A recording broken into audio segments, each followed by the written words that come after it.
Kung mahusay ang pagkalap at pagsisinop ng ebidensya, lumalaki ang tsansang malutas ang anumang kainang sinisiyasat. Kaya nga, sa bawat kainang matututukan ng aming kamera ay dadalhin kayo sa biyayang food trip ni Boss Bill sa mismong sentro ng investigasyon.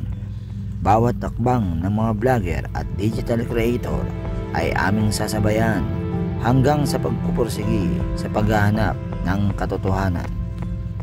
Gamit ang siyensya, lohika at pagkamaparaan ay humantong sa pagkalutas sa kainang aming tinututukan.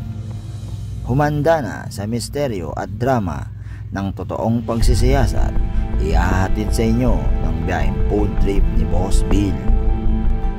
Sa pagpapatuloy, sinadya ng aming team ang nasabing kainan upang malaman kung talaga nga bang dinadayo ito ng mga tao.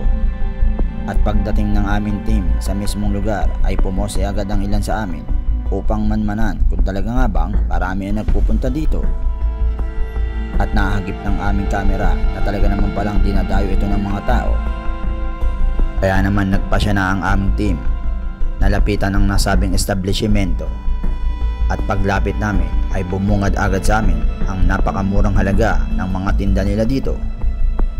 Kaya naman naghanap na rin kami ng aming pwesto upang tikman at malaman kung talaga nga bang patok ang mga pagkain nila dito.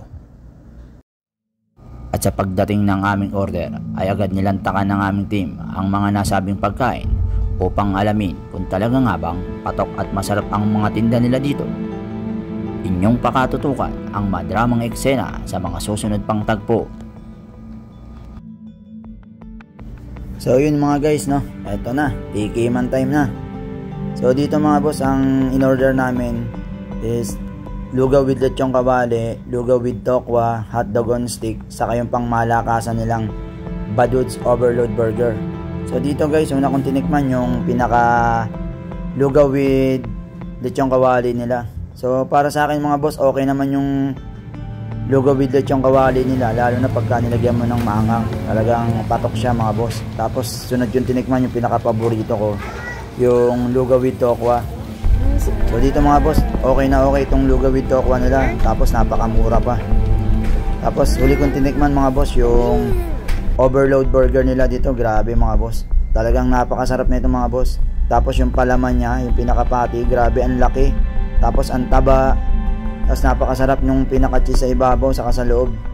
Saka hindi tinipid yung gulay dito mga boss. Kaya sa mga gustong itry itong Baduds Epalogs, try nyo po ito mga boss. Dito lang po located dyan sa Santissima Trinidad, corner Calabas Road. Malapit lang po ito sa Kare-Kare ni Baste, dito po sa Holy Trinity Parish pagka pinuntahan nyo. So yun lang mga boss, salamat po sa pagsama sa biyaheng food trip ni Boss Bill. Hanggang sa mga susunod pang food trip mga boss. Thank you.